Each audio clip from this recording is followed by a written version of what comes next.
ختم نبوت کے حوالے سے یہ جس کو ایک آپ کورس کہتے ہیں، اس کورس کے سلسلے میں آپ آئے ہیں، تو میں یہ سمجھتا ہوں کہ یہ اس دور کی سب سے بڑی عظیم نعمت ہے۔ آپ دور دراز سے سفر کر کے تشریف لے آئے، آپ میرے پاس کوئی ایسی چیز نہیں ہے جو میں یہاں عرض کروں جس کے انتظار میں آپ کل پڑے ہوئے ہیں۔ آپ کے سامنے بیان کر دیا گیا، حالات سب دکھا دیے گئے۔ میں صرف ایک چیز یا ایک مسئلہ یا ایک عنوان آپ سے شیئر کروں گا، اس میں آپ کچھ میری اصطلاح کریں گے اور کچھ میں آپ کو بتاؤں گا، تاکہ ہم اس پرفتن دور میں اکٹھا ہو کر ایک سوچ اور فکر کے ساتھ آگے بڑھ سکیں، تاکہ موجودہ دور کے باطل عقائد جو ہیں ان کا اللہ پاک ہمیں مقابلہ کرنے کی توفیق عطا فرمائے۔ شاید آپ کو خبر مل چکی ہوگی اور ہر آدمی کے پاس موبائل ہوتا ہے۔ رات کو ہمارے فوج کی ایک جنرل، میجر جنرل نے اس کو کیا بولتے ہیں،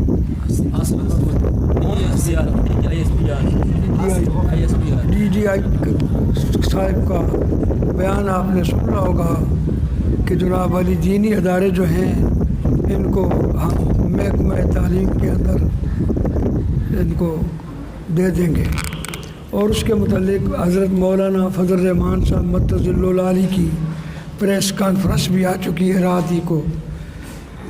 تو یہ سارے جو حالات پیدا کیے جا رہے ہیں، جس طریقے سے بڑے پاپولر طریقے سے نسل نو کو علماء کے خلاف ذہن دے کر تیار کیا جا رہا ہے، یہ سب دینی تقاضے، حالات، دینی ماحول کو پڑھنے سے روکنے کی ناپاک کوششیں کی جا رہی ہیں، جس کو ابو جہل نے شروع کیا اور اس وقت بھی وہ کامیاب نہیں ہو سکی، اور اب بھی قیامت تک جتنے بھی ابو جہل آ کر کے اس قسم کے پروگرام پیش کریں گے، انشاءاللہ وہ آپ کے ہوتے ہوئے کامیاب نہیں ہو سکیں گے۔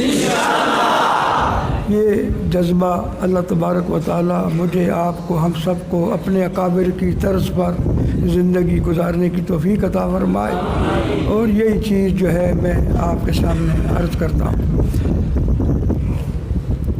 بخاری شریف میں تیسری جلد انوار الباری شرح اردو کی بخاری کی سید انور شاہ کشمیری رحمۃ اللہ علیہ نے یہ شرح لکھی ہے، اردو میں ہے۔ ایک ان کی غالباً 4 جلدیں فیض الباری ہے، اور اردو میں 22-23 جلدیں اس کی ہیں انوار الباری کی۔ تو اس کی تیسری جلد میں شاہ صاحب نے غالباً باب حب الرسول من الایمان، اور پھر وہ یہ کہ اس میں تھوڑی سی بات ذکر فرمائی کہ من بعضیہ ہے یا بیانیہ ہے، یعنی حب رسول ایمان کا حصہ ہے تو وہ بعضیہ کہتے ہیں، حب رسول ہی ایمان ہے تو من بیانیہ کہتے ہیں۔ تو ہمارے اکابر کا تقریباً جو عشق رسول میں اللہ نے ان کے قلوب دلوں کو منور کر دیا تھا، وہ اس حضور کی عزت، عصمت، حضور صلی اللہ علیہ وسلم کی حرمت کو ایمان ہی سمجھتے ہیں، اور توحید کا دار و مدار جس کے لیے 1,24,000 پیغمبر آئے، وما ارسلنا من قبلک من رسول الا نوحی الیہ انہ لا الہ الا انا فاعبدون۔ 1,24,000 انبیاء کی بعثت، اللہ نے فرمایا کہ لا الہ الا، کوئی بھی حاجت روا نہیں، کوئی بھی مشکل کشا نہیں مگر صرف اللہ کی ذات۔ تو دار و مدار یہی محسوس ہوتا ہے قرآن کے مطالعے سے کہ اللہ کی توحید ہے، یہ ایک بہت بڑا اہم دین کا ایک قاعدہ کلیہ ہے جس کے بغیر ایمان کا رہنا بالکل ناممکن ہے۔ لیکن جب حضور آ گئے آخری لاسٹ پیغمبر بن کر، تو اب اس توحید کو جو ہمیں محمد کریم کی زبان اقدس سے ہمارے تک پہنچی، اس توحید کی بھی بقا تب ہو سکتی ہے کہ محمد کی ذات پر کسی قسم کا ہم حرف نہ آنے دیں۔ اگر حضور کی ذات پہ حرف آئے، حضور کی حرمت کو جس طرح پوری دنیا کی ملت کفر اس پر جمی ہوئی ہے کہ حضور اکرم صلی اللہ علیہ وسلم کی ذات گرامی کو بدنام کر کے رکھ تو اس پہ محنت کر رہے ہیں، تو جب وہ اس میں کامیاب ہو گئے تو جو توحید حضور کے جسم عطر سے نکل کر ہمارے تک پہنچی قرآن کی شکل میں یا اینیوان کسی اور شکل میں، تو وہ توحید کیسے باقی رہ جائے گی جب جس ذات کی جسم عطر سے نکلی ہے اسی ہی کو یہ بدنام کر کے، اسی ہی کے متعلق بکواسات کر کے، اور دنیا میں ہم بھی رہیں وہ بھی رہیں اور ہم سن کر کے چپ کر خاموشی سے وقت گزارتے رہیں، تو میرا خیال ہے یہ ہمارے لیے ایمان کو لے جانا مشکل ہو جائے گا۔ اب میں نے صرف آپ کو حضور کی ذات پر توجہ مبذول کرانی ہے۔ میں کوئی اتنا بڑا نہ تو عالم دین ہوں نہ بڑا محدث ہوں، ایک عام طالب علم ہوں آپ کی طرح، کچھ بات سیکھ لیتا ہوں بزرگوں سے تو وہ آگے پہنچا دیتا ہوں۔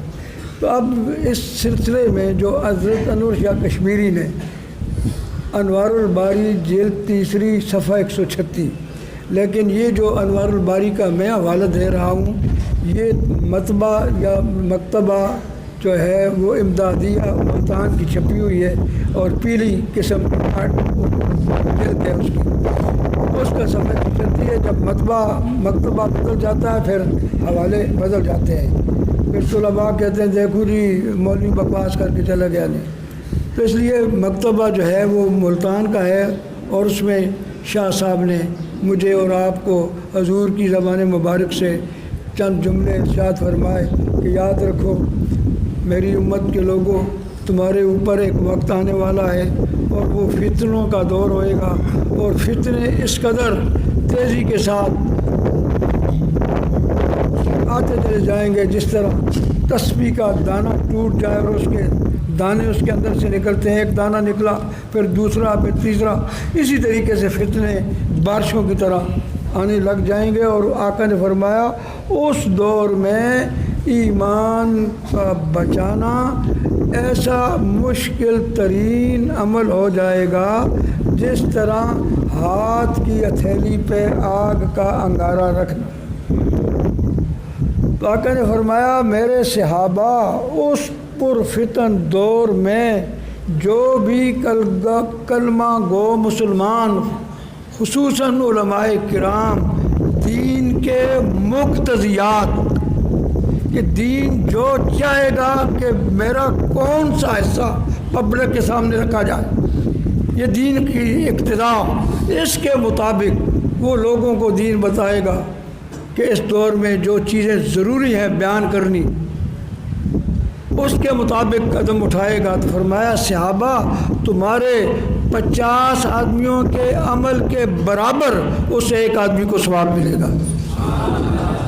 فتنوں کے دور میں فتنوں کے مقابلے میں اٹھنا یہ بڑی ضرورت کی بات ہے۔ یہ آج جو آپ دیکھ رہے ہیں کہ یہ رجلن اتقتلون رجلن اتخرجون رجلن من الپارلیمنٹ ان یقول ربی اللہ، ہنسنے کی بات نہیں، دانت مت نکالا کرو، چھوڑ دو عادت، ہنسنا آپ چھوڑ دو، اب تو اپنی گردنوں کو تیار رکھو۔ اگر چاہتے ہو کہ دین محمدی ملت باقی نہیں تو پھر تو میرے بھائی بات بن جائے گی، اور اگر یہ کہ یہ جہان میٹھا اگلا کیا میٹھا دبی چاہی جاؤ پھر پھانا ٹھوکے گا، پھر نہیں بچ سکتے ہو۔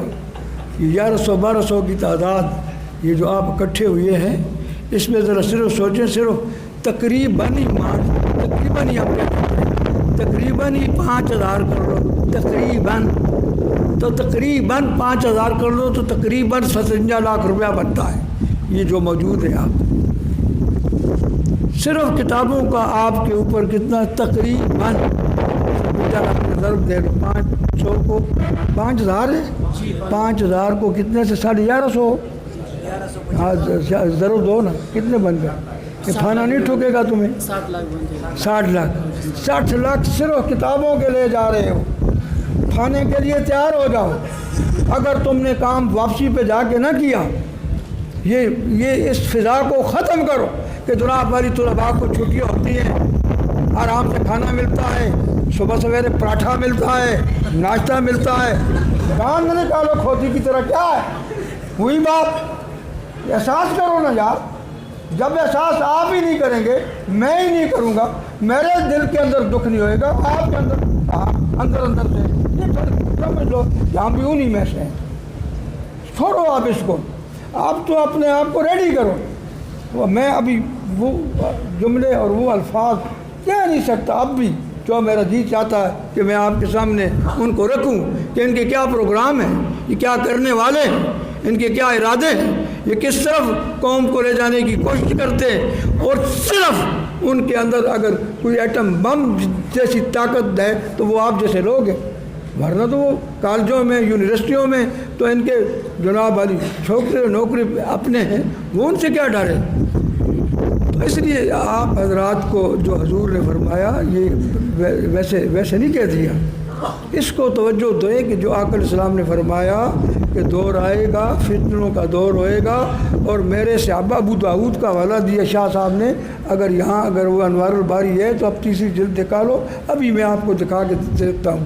تو شاہ صاحب نے فرمایا کہ کلمہ گو مسلمانوں یاد رکھو، حضور صحابہ کو فرماتے ہیں کہ اس فتن دور میں جو بھی آدمی دین کے مقتضیات کو، کہ اس وقت دین کیا چاہتا ہے کہ میرا کون سا حصہ بیان کیا جائے، اس کے مطابق بیان کرے گا، تو فرمایا میرے صحابہ اشارہ کر کے ان کی طرف کہ تمہارے 50 آدمیوں کے عمل کے برابر اس ایک آدمی کو ثواب دیا جائے گا۔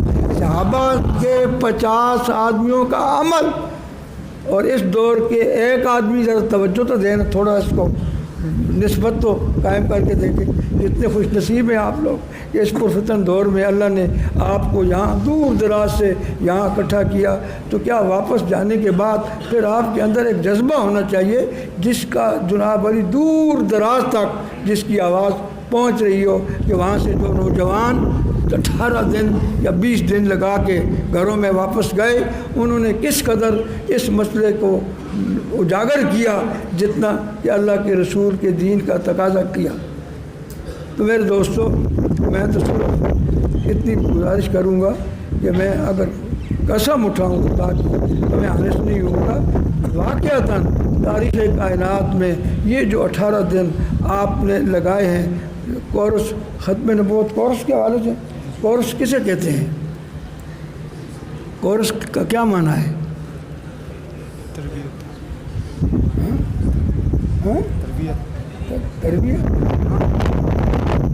کورس کا معنی ہے نصاب۔ کورس کا کیا معنی ہے؟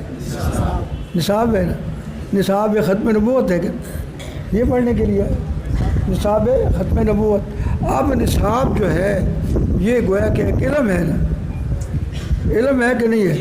علم ہے نا۔ اب ہم جب پڑھتے تھے جناب والی قانون کیا، کامری بھی اس کو کہتے تھے، کامرا جہاں آج کل بنا ہوا ہے، وہاں ایک بزرگ ہوا کرتے تھے، تو وہ پنجابی میں یہ قانون کیا کھیوالی اس کو کامری کے نام پہ پڑھاتے تھے۔ ابتدائی صنف کی جان کو شخصہ عرب والے ویچ اصطلاح اپنی دے زبر فتح دے کسرا اس کو جمع آتے ہیں، یہ نام انہوں دے خاص خاص ہیں، عام نام انہوں دے حرکت ہے، اس نو قانون کیا کھیوالی بھی کہتے ہیں، اور اس کو کہتے ہیں جناب علی قانون کیا کامری بھی۔ تو اس وقت وہ ہم نے صرف میں وہ پڑھا تھا، تو اس میں ایک سب سے پہلے جو ایک چیز آتی ہے اور آپ نے بھی پڑھی ہوگی کہ واسطے شارع ہر علم دے جاننا تریاں امراں دا ضروری ہے۔ واسطے شارع ہر علم دے جاننا کتنی چیزوں کا ضروری ہے؟ 3 چیزوں کا. اول تعریف اس علم دی، دوسرا موضوع اس علم دا، تیسرا غرض. اب آپ نے جو کورس ہے یہ نصاب ختم نبوت شروع کیا ہے، یہ ایک علم ہے، اس کی کیا تعریف ہے؟ آپ صلی اللہ علیہ وسلم اللہ تعالیٰ کے آخری نبی ہیں. آپ صلی اللہ علیہ وسلم.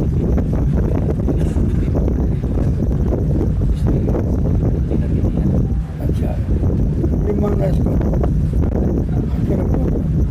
تو آپ تعریف ہوئی. تو آپ یہ سیکھنے کے لیے آئے کہ حضور صلی اللہ علیہ وسلم از دا لاسٹ، آخری ہے، اور ان کے بعد کوئی نبی نہیں ہے. آپ گویا کہ یہ سیکھنے کے لیے ٹھیک ہو گیا نا کہ غلط ہے؟ ٹھیک ہو گیا نا. ڈرتے کیوں؟ بولو نا. ٹھیک ہو گیا نا. جب پیار کیا تو ڈرنا کیا؟ تو ڈرو مت. اب دوسرا اس کا موضوع وہ بھی آپ پڑھ چکے ہوئیں گے، آپ کے علم میں آ گیا ہوگا کہ موضوع اس کا کیا ہے. رد قادیانیت ہے اور دلائل ہے اور ختم نبوت کی احادیث، آیات قرآنی وغیرہ، یہ اس کا موضوع ہو گیا. اور غرض و غایت کیا ہے اس کی؟ ہاں کہتے ہیں نا جب پڑھاتے تھے نا استاد ہمیں کہ جب بھی کوئی آدمی کوئی علم شروع کرے تو اس کے لیے 3 چیزوں کا جاننا ضروری ہے. تعریف اس کی، موضوع اس کا، اور غرض و غایت اس کی. تعریف کا جاننا اس لیے ضروری ہے کہ وہ اپنے مطلب کو نگاہ میں رکھے، اپنے مقصد کو غیر مقصود سے. جب تعریف پتہ چل گئی اس کو تو وہ اس کو پتہ چلے گا کہ جس علم کو میں نے شروع کیا ہے وہ یہ ہے. جب اس کو پتہ چل گیا کہ وہ یہ ہے، اس کے مقاصد یہ ہے، تو وہ ادھر ادھر اپنے آپ کو دڑانے سے بچ جائے گا. تعریف کا جاننا اس لیے ضروری ہوتا ہے، اور موضوع کا جاننا اس لیے ضروری ہوتا ہے کہ وہ جو اس کو مقصد دیا گیا وہ اس کو اپنے نگاہ میں رکھے. اگر تعریف کا پتہ نہیں ہوا، ایک آدمی جو علم شروع کرتا ہے اس کی تعریف کا اس کو پتہ نہیں ہوئے گا تو پھر طالب شے مجہول کا ہوگا کہ ایک چیز کا اس کو پتہ ہی نہیں ہے اور مجہول کے پیچھے لگا ہوا ہے. تو تعریف کا جاننا اس لیے ضروری ہے کہ تاکہ طلب مجہول میں وقت نہ ضائع کرے. اس کو پتہ چل جائے کہ میرا جو میں چیز حاصل کرنے کے لیے آئی ہوں اس کی یہ تعریف ہے. جب اس کی تعریف پتہ چل جائے گی تو مجہول چیز کے پیچھے نہیں لگا. ایک چیز وہ جو اس کے ذہن میں آ چکی ہے اس کو تلاش کر رہا ہے. تو پھر اس کا موضوع تاکہ وہ اپنا مقصد جس کے لیے وہ آیا اس کو نگاہ میں رکھے.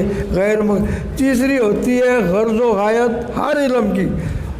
وہ اس کا جاننا اس لیے ضروری ہوتا ہے غرض و غایت کا کہ تاکہ کوشش اس کی عبث نہ جائے. کوشش اس کی غرض و غایت کس لیے ہوتی ہے؟ پڑھا ہے نہیں پڑھا کیا؟ کہ علم کا غرض و ہر علم کی شروع کرنے سے پہلے 3 چیزوں کو جاننا ضروری ہے.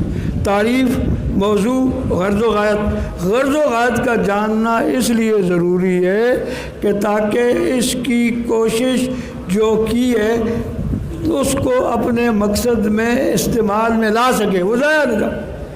تو اب آپ جو کورس کرنے کے لیے تشریف لائے ہیں اس کی ایک تعریف بھی ہے، اس کا ایک موضوع بھی ہے، اس کی ایک غرض و غایت بھی ہے. تو اس کی غرض و غایت کیا ہے؟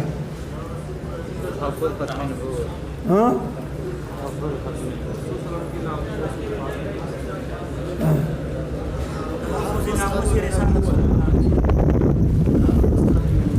تحفظ ہے.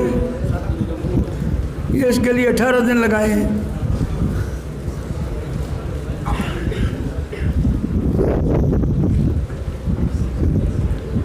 ختم نبوت ایک ایسا آج کل ایک آسان لفظ بن گیا ہے، یہ بڑا معانی کا متحمل ہے.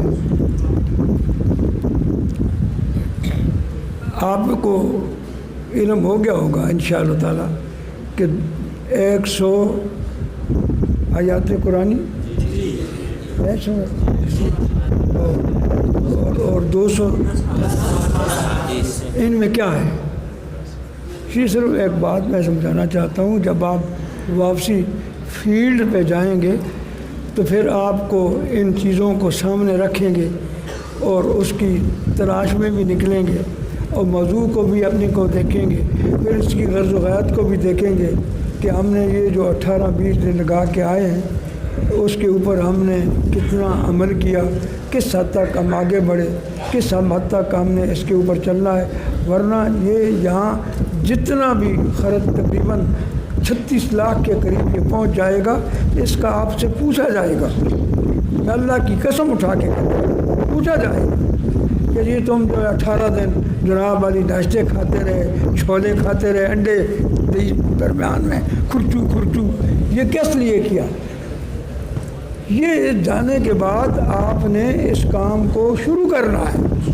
اگر آپ شروع نہیں کریں گے، اللہ کی قسم اٹھا کے کہتا ہوں، تو کوئی فائدہ نہیں ہے۔ یہ مجھے نہیں پتا اللہ وسائے کو فانا ٹھکے یا نہ ٹھکے، آپ کو ضرور ٹھکے گا کہ تم اتنا قوم کا 36 لاکھ روپیہ تمہارے اوپر 18 دنوں میں، تو جانے کے بعد ہر گلی کوچے میں اگر آپ تھوڑی سی توجہ کریں گے، ہر جگہ ایک کا دھیانی بھی جہاں بستا ہے وہ لگا ہوا ہے، اس کے بیٹے لگے ہوئے ہیں، خود ان کی لڑکیاں لگی ہوئی ہیں، ان کی عورتیں لگی ہوئی ہیں، اور انڈر گراؤنڈ وہ جناب علی آپ انہوں نے تبلیغ چھوڑ دی ہے، تبلیغ آپ ان کا وہ کرتے ہی نہیں ہیں، آپ تو وہ جناب علی آپ ان کے اپنے چال ہیں، ان کے اپنے ایک طریقے ہیں، جن طریقوں سے جہاں کدھر شادی ہوئی وہاں غریب آدمی ہے دیکھ آ کے کھڑی رکھ دی، جہاں کدھر جناب علی پانی نہیں ہے وہاں پانی کی ٹینکی کھڑی کر دی، اور جناب علی مسلمان جو نہ پاتا ہے کس قدر حضور سے دور ہو چکا ہے، وہ کہتا ہے بس جی ان کے اخلاق بہت اچھے ہیں۔ اکثر مسلمان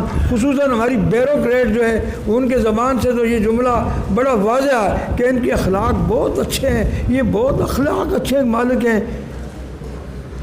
آپ حضرات کو علم ہونا چاہیے کہ بہت سارے نوجوانوں کو یہ جناب اگر دعوت دیتے ہیں کہ آؤ ہمارا طریقہ کار دیکھو، ہمارے علاقے کو دیکھو، ہماری بستی میں جا کر کے ہماری کارکردگی کو دیکھو، جب اس کو اپنی بیٹھک میں بٹھاتے ہیں نوجوان کو تو چائے آ جاتی ہے، چائے آنے کے بعد جناب علی پھر ایک لڑکی آ جاتی ہے، پھر وہ برتن اٹھاتی ہے، پھر کہتی ہے بھائی جان اور کچھ چاہیے، اب پھر آپ ہنستے ہیں، ویری ویری رانگ، کیا سیدھے جا لاکھ سڑی کار نہ کہیں جگہ اوپر وہ سنتا تو سمجھ نہ رہی وٹ از دس، یار ایسے نہ کرو، ایمان سے سیریس ہو جائے، سیریس نہیں ہونا چاہیے، یا بولو میں غلط کہہ رہا ہوں بولو، یا ادھر نہیں ادھر پھر مانتے بھی نہیں ہو،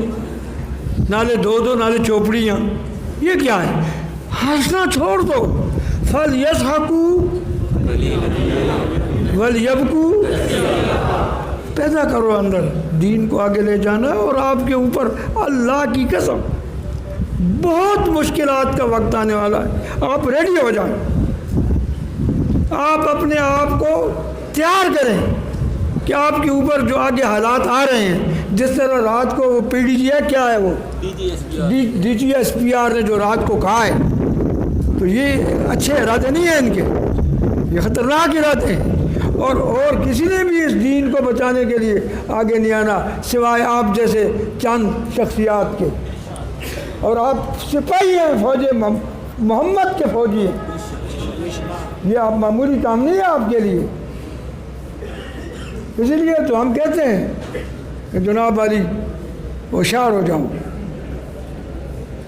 پورے جملے ہم نہیں کہہ سکتے، نہ وہ ہم اس کی جرات کر سکتے، کیا کریں، لیکن تاہم یہ ضروری ہے کہ آپ نے اپنے آپ کو ریڈی رکھنا، کسی بھی وقت آپ پر کوئی بھی مرحلہ آ سکتا ہے جس کے لیے آپ قربانی میں بکرے بن سکتے ہیں، اور آپ سے اللہ نے کام لینا ہے انشاءاللہ، اور آپ اس کے لیے تیار رہیں، تو اسی لیے تاریخ کا اس کا سوچیں کہ آپ جو آپ کے یہاں آنے کی غرض و غایت اس کو توجہ میں رکھیں کہ جو آپ اتنے یہاں اکٹھے ہوئے اس کی غرض و غایت کیا ہے، اس کی غرض و غایت روٹی نہیں ہے، ایس کی خرچ خیر ناشتہ نہیں ہے، یہ آپ کو گھروں میں ملتا ہے، کوئی آپ اتنے گئے گزرے ہوئے نہیں ہیں وہاں، یہ ایسی بات بھی کوئی نہیں ہے جس طرح لوگ سمجھتے ہیں کہ پتہ نہیں یہ کون سے ہیں، یہ طالب علم ہے، ان کو پتہ نہیں روٹی نہیں ملتی ہے اس لیے یہ پڑھنے کو نکل آتے ہیں، یہ بکواسوں کا ذہن ہے، یہ ایسی بات بھی نہیں ہے۔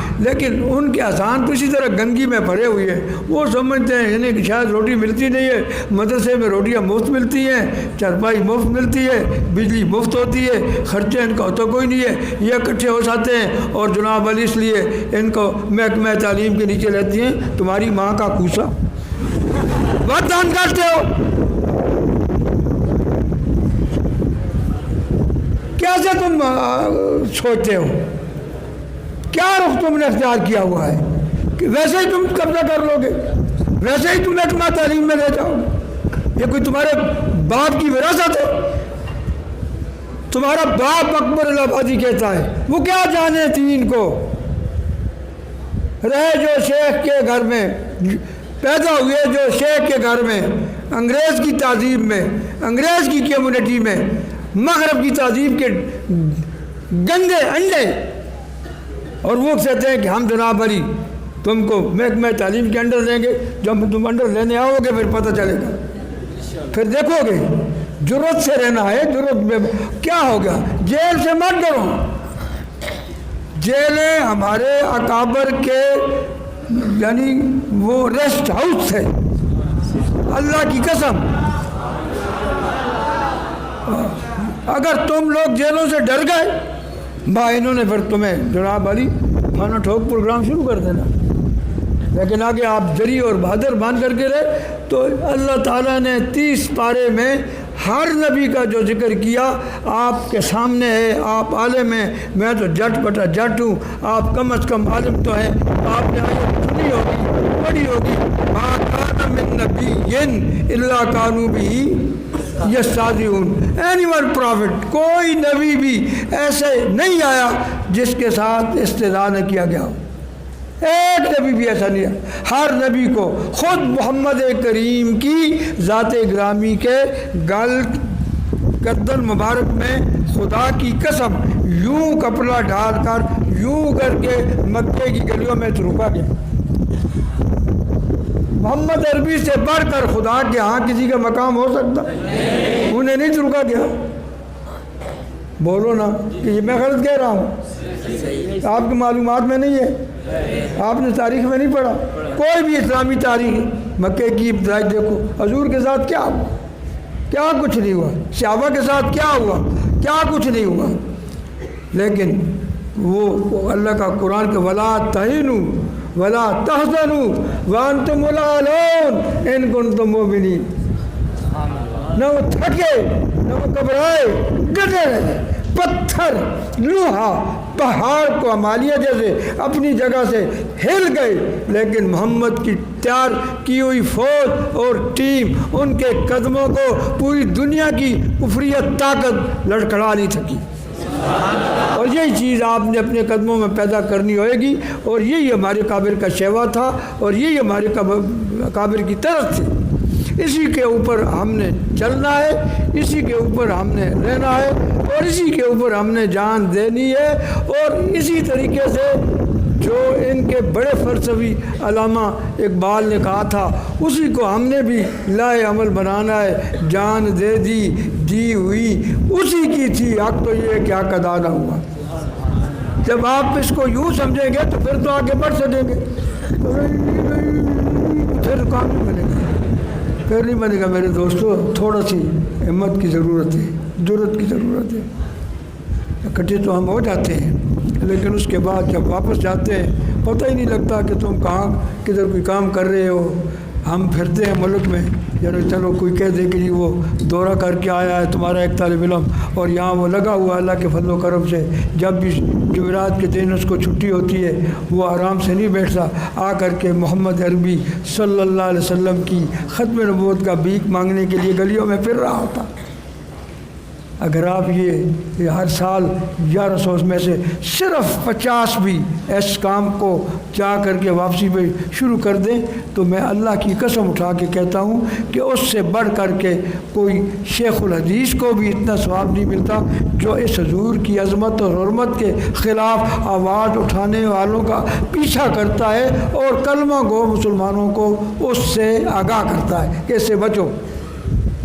یہ ہر کلمہ گو مسلمان کا کام ہے۔ پھر خصوصاً آپ جیسے لوگ جو یہ کورس ایک نصاب پڑھ کے واپس گھروں میں جائیں گے تو پھر آپ کے لیے تو بدرجہ اولا یہ افضل الفرائض میں سے ہو جاتا ہے۔ اس لیے میری باتوں پہ آپ ناراض نہ ہونا۔ اگر کسی کو کوئی اعتراض ہے کہ تو غلط کہہ رہا ہے تو وہ میری اصلاح کر دے، میں اپنے الفاظ واپس لے لوں گا، لیکن میں بہرحال خدا کی قسم اٹھا کے کہتا ہوں کہ دین کی حفاظت اور بقا اور خصوصاً عزت مصطفیٰ کے راکھی آپ ہی ہیں۔ آپ یہ کسی سے مت توقع رکھیں کالج کا پرنسپل، یہ میجر، یہ جنرل، یہ کرنل، یہ ججز یہ تمہارے محمد عربی کی عزت کو بچائیں گے؟ یہ تو اپنے باپ کے کہنے پر ان چیزوں کو مٹانے کی کوشش کریں گے اور کرنی ہے۔ یہ ثاقب نثار نے کیا کیا؟ آسیہ کون تھی؟ تاریخ کائنات کی کنجری ترین عورت تھی جو عائشہ کے ساتھ بکواس کیے، خدیجۃ الکبریٰ کے خلاف پھونکی اور پھر اس کو جناب علی اس ثاقب نثار نے، اس گانڈو نے چھوڑ دیا۔ بس دانت نکالتے ہو، کھوتی ہو، کیا کہتے ہو؟ دانت نکالنے کی بات ہے۔ میں مداری ہوں، تم نے مدار بنا رکھا ہے، میں مداری ہوں، میں کھیل تماشے کے لیے میں دانت کیوں نکالتے ہو؟ رونا نہیں آتا؟ شرم نہیں آتی؟ دل میں دکھ نہیں ہوتا؟ ثاقب نثار کیا ہے؟ Who is that؟ آتا کیوں نہیں ہے پاکستان میں؟ وہاں بیٹھا ہے، ڈیم کا فنڈ اکٹھا کر کے بیٹھ گیا اور جاتے جاتے اس کو چھوڑ گیا۔ اور میں کل پرسوں مجھے ایک دوست کہہ رہا تھا کہ یہ مفتی شاہد صاحب آیا ہے سوشل میڈیا پہ کہ ہائی کورٹ کے جو 2 جج جنہوں نے اس کنجری آسیہ کو سزائے موت دی تھی، جس کو ثاقب نثار جیسے آدمی نے چھوڑ دیا تھا، بری کر گیا، وہ 2 جج جنہوں نے سزا دی تھی ہائی کورٹ کے، وہ کہتے ہیں ایک جج گیا عمرے کے لیے تو اس نے خانہ کعبہ کے روضہ رسول کے اندر مسجد نبوی کے ہاتھے میں کھڑا ہو کر کے کہا کہ خدا مجھے مرتے وقت ایمان نہ دے، میں نے صحیح فیصلہ کیا تھا، جو ثاقب نثار نے غلط کیا اور اس کو چھوڑا۔ تو اب یہ جو ہمارے ساتھ یہ جو ظلم ہو رہا ہے کہ حضور کی توہین ہو حضور، تو تم اس پہ کنٹرول کرو، وہ کنٹرول نہیں کرتے تو ظاہر بات ہے پھر ہمیں تو کچھ سوچنا پڑے گا۔ ہم تو حضور کی عزت اور توہین کو برداشت نہیں کر سکتے۔ کوئی مسلمان جس کے دل کے اندر ایمان ہے، اللہ کی قسم وہ شیخ الحدیث ہے، شیخ القرآن ہے، شیخ الفقہ ہے، وہ ایون بزرگ ہے، صوفی ہے، اگر وہ چاہتا ہے کہ جو میرے ساتھ میرے دل میں ایمان ہے اس کو میں اپنے ساتھ قبر میں لے کر کے چلا جاؤں صحیح سلامت، تو پھر یہ اس کے لیے ضروری ہوئے گا کہ اس ایمان کو ساتھ لے جانے کے لیے محمد الرسول اللہ کی عزت اور حرمت پر ہر وقت اپنے اپنے بال بچوں کی قربانی دینے کے لیے تیار ہوئے گا۔ اور خصوصاً یہ بہت بڑا تاریخ کائنات کا سب سے حرامی فتنہ ہے قادیانیت۔ یہ اسلام کے رنگ میں ہمارے یونیورسٹیوں میں آپ کو سنا ہوگا، ابھی یاد پڑا ہوگا اس موبائل پہ کہ وہ ختم نبوت کا عقیدہ جو ہے 4تھی کتاب میں انہوں نے ختم کر دیا، نکال دیا، پتہ نہیں اور کچھ کیا نکالیں گے۔ یہ تو آپ جیسے کرندر لوگ جو چاند اکٹھے ہو جاتے ہیں اور جناب علی ان کو ہوتا ہے، ورنہ تو یہ تو قرآن کی آیتیں نکالنے کو شروع ہو جائیں، ان پہ کوئی امید نہیں ہے۔ یہ جو مغرب کی میں جا کر کے ہو کے آتے ہیں ان کے ذہنوں میں وہ چیزیں بالکل نہیں ہوتی کہ یہ خدا کی کتاب ہے، محمد الرسول اللہ کی عظمت ہے۔ میں نے کہا تھا وہاں سرگودے میں ایک جگہ کہ مائی ڈیئر جنرل صاحب، ایک گزارش کرتا ہوں بحیثیت آئین کے آپ پر بھی ضروری ہے، صرف ہم پہ ضروری نہیں ہے۔ آپ بھی اپنے آپ کو کہتے ہیں کہ میں محمد رسول اللہ کا امتی ہوں، تو آپ کسی بھی کمانڈر کانفرنس میں اتنی بات ضرور فرما دیں کہ عیسائیوں کو ان کے حقوق، ان کے مندر، ان کے گرجے، ان کی نوکریاں، ہر قسم جو اقلیت کے حقوق ہیں دنیا کے کسی بھی آئین میں موجود ہے۔ امریکہ کی اقلیتوں کے کیا حقوق ہیں؟ امریکہ میں ہم مسلمان اقلیت ہیں، انگلینڈ میں ہم مسلمان اقلیت ہیں، جو وہاں ان کے عیسائی زیادہ ہیں ہم تھوڑے ہیں، ہم وہاں اقلیت ہیں، ہمارے ہاں وہ عیسائی اقلیت ہے کہ ہم زیادہ ہیں وہ تھوڑے ہیں۔ تو بین الاقوامی قانون کے تحت اقلیتوں کے جو حقوق ہیں ہمیں بھی حاصل ہوں، عیسائیوں کو بھی حاصل ہوں۔ تو جو ہم عرض کرتے ہیں کہ ہم جو کہتے ہیں کہ گستاخ رسول کی ایک سزا، گستاخ رسول کی یہ جو ہم کہتے ہیں ہمارے اس کہنے پہ کوئی اثر نہیں ہوئے گا۔ ہم نعرے لگا لگا کے تھک گئے اللہ کی قسم، ایک جدا، ایک سزا، ایک سزا، سرطن سے جدا، سرطن سے جدا، کتنے ہوئے سرطن سے جدا؟ کچھ بھی نہیں ہوا۔ اور نہ ہم کرتے ہیں، اور نہ ہم اپنے اسٹوڈنٹس کو یہ سبق دیتے ہیں کہ تم بھی ایسا کرو، یہ ہم نہیں کرتے۔ یہ کہ تم جناب علی قتل و غارت کا سلسلہ شروع کر دو، ہم نے کبھی نہیں کہا، لیکن اتنی بات ہم ضرور کرتے ہیں اور آپ کو بھی کہوں گا کہ یہ ضرور کرتے رہنا ہے کہ بھائی اس کو بریک لگاؤ۔ کب تک ہم بے غیرت بنے رہیں گے؟ کب تک تمہارے ان کارتوتوں کو دیکھتے رہیں گے؟ یہ تو ہمارے بس میں نہیں رہے گا۔ پھر یا تو ہم پھر ایمان کو کنارہ کش ہو جائیں، یہی بات ہے نا، پھر ایمان کو چھوڑ دیں اور حضور کی باتیں سن کر کے چلو چل لفافہ جدھر کی ہوا ہو ایسا کرے۔ نہیں، یہ ایسا نہیں ہوئے گا، ہم کریں گے۔ لیکن جناب ڈیئر باجوہ صاحب کمانڈر کانفرنس میں خدا کی قسم یہ اتنی بات کر دیں، اونلی ون ٹاک، ایک بات کہ جناب اقلیتوں کو حقوق ملیں گے، عیسائیوں کے ساتھ ظلم نہیں ہونے دیں گے۔ ٹھیک ہے، ہم اگر انگلینڈ میں اقلیت میں ہیں تو ہم کیا وہاں اپنے ساتھ ظلم ہونا برداشت کریں گے؟ نہیں کریں گے۔ ادھر بھی ہم اسی قانون کے مطابق اقلیتوں کے ساتھ ظلم ہونا برداشت نہیں کریں گے۔ عیسائیوں کو دو جو ان کے حقوق ہیں، ہم کم کہتے ہیں، لیکن ہم کہتے ہیں کہ جو ذات کائنات ارضی پر دنیا کے ہر انسان کو اس کا حقوق ٹھیک دینے کے لیے آئے، وہ صرف محمد کریم کی ذات تھی اور اس کے حقوق ضبط کیے جائے۔ واٹ از دس؟ بھائی جو حقوقوں کو متعین کرنے والی ذات، جس نے ہمیں کہا اقلیتوں کے یہ حقوق ہیں، جس نے ہمیں کہا اقلیتوں کے یہ تقاضے ہیں، تو ہم اس کے جو لوگوں کو حقوق دینے میں اس قدر بے مثال ہے کہ تاریخ کائنات میں آج تک ان کی مثال نہیں ملتی، اور ان کے کوئی حقوق نہیں ہے۔ جو نتو پتو خیرہ آسیہ جیسی کنجری جیسی عورتیں بھونکنے کو شروع ہو جائیں اور ہم اگر یہ کہتے ہیں کہ نہیں جناب یہ ہم برداشت نہیں کریں گے، ہمارے اوپر دفعات کو لاگو کر دیا جاتا ہے، تو مائی ڈیئر جنرل صاحب آپ پھر کمانڈر کانفرنس میں نا ایک دفعہ یہ بات کر دیں، یہ کوئی جرم نہیں ہے، یہ کوئی کفر نہیں ہے، قانون کے خلاف نہیں ہے، آئینی مسئلہ ہے کہ میں بحیثیت کمانڈر ان چیف کے عیسائیوں کو حقوق دوں گا، سکھوں کو حقوق دوں گا، ہر اقلیت کو حقوق دوں گا، اکثریت کے حقوقوں پر بھی نگاہ رکھیں گے، لیکن چونکہ اسلامی مملکت جس کی بنیاد کلمہ طیبہ لا الہ الا اللہ تھی، اس میں محمد الرسول اللہ کی توہین کی اجازت نہیں۔ اگر وہ جنرل باجوہ اعلان کر دے تو کسی کی مجال ہے، ضرورت ہے؟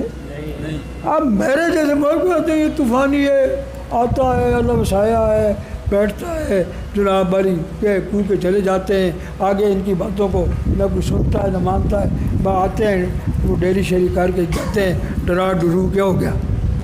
تو ہماری بات کو تو کوئی سنتا ہے؟ ہم تو پاکستان جب سے بنا ہمارے قابل کہتے آئے ہیں حضور کے حقوق کے لیے، یہ مسئلہ حقوق کا ہے۔ النبی اولا بالمومنین، اس کا کیا معنی ہے؟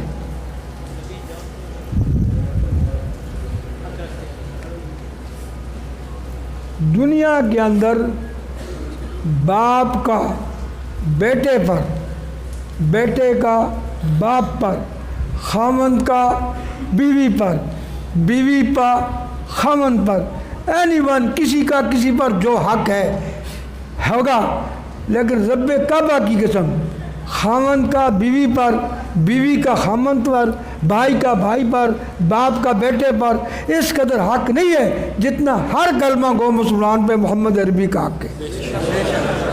سب سے زیادہ حق محمد کریم کا ہے ہر کلمہ گو مسلمان پر، وہ جنرل ہو، وہ کرنل ہو، مولوی ہو، وہ پیر ہو، شیخ الحدیث ہو۔ اس میں کیا جرم کیا کر بیٹھے ہیں ہم؟ یہ جرم کی کون سی بات ہے کہ جنرل صاحب پر بھی حضور کا اتنا حق ہے، اور جنرل صاحب بھی حضور کے امتی ہونے کا اتنا ہی حق رکھ سکتے ہیں جتنا ایک شیخ الحدیث رکھتا ہے۔ یہ تو نہیں ہے کہ ہم جناب علی کچھ زیادہ، ہم حضور کے زیادہ قریب چلے جائیں گے۔ تمہارے اوپر بھی اللہ لازم کرتا ہے تم بھی اسی کے اوپر گزرو، تو ہمیں رولا ڈالنے کی ضرورت پھر نہیں ہوگی، ختم ہو جائے گا۔ جب ایک حضور کے حق ادا ہو رہے ہیں تو یہ حضور کا حق تو بڑی دور کی بات ہے۔ آپ یقین کریں کہ پچھلے 8 مارچ کو کہ نسواں کا ڈے منایا گیا، عورتیں آئیں اور ایک عورت نے اسلام آباد میں، وہ آپ کے سامنے ہے، کہ میرا جسم کیا کہا؟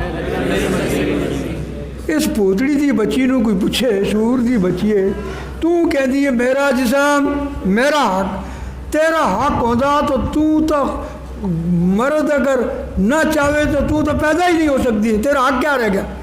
تیرے جسم کا دنیا میں آنے پر تیرا حق نہیں ہے۔ وہ مرد چاہے گا پھانا ٹھوکے گا پھر آئے گی، کیسے آئے گی؟ میرا جسم میرا حق، تیرے جسم پر یہ حق ہے کہ تو خود بخود آ جائے، کوئی وسائل نہ ہو، کوئی یہ آ سکتی ہے؟ تو پھر یہ کیسے کہہ رہی ہے میرا جسم میرا حق، میرا جسم میرا حق؟ کیسے تو آئے گی؟ تیرے جسم پر تو خود تیرے بار آنے کا تیرے پاس حق نہیں ہے، تو اور پھر کیسا جسم کو کیسے استعمال؟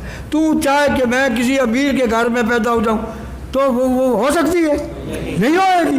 تیرے جسم پہ تیرا اپنا، لیکن انہوں نے وہ کہ نکاح جب تک نکاح رہے گا عورت آزاد نہیں ہوئے گی۔ یہ آ چکا ہے، اخبارات میں آپ پڑھ چکے ہیں کہ بھونک رہا تھا اسلام آباد میں کہ جب تک نکاح رہے گا عورت کی آزادی نہیں ہو سکتی۔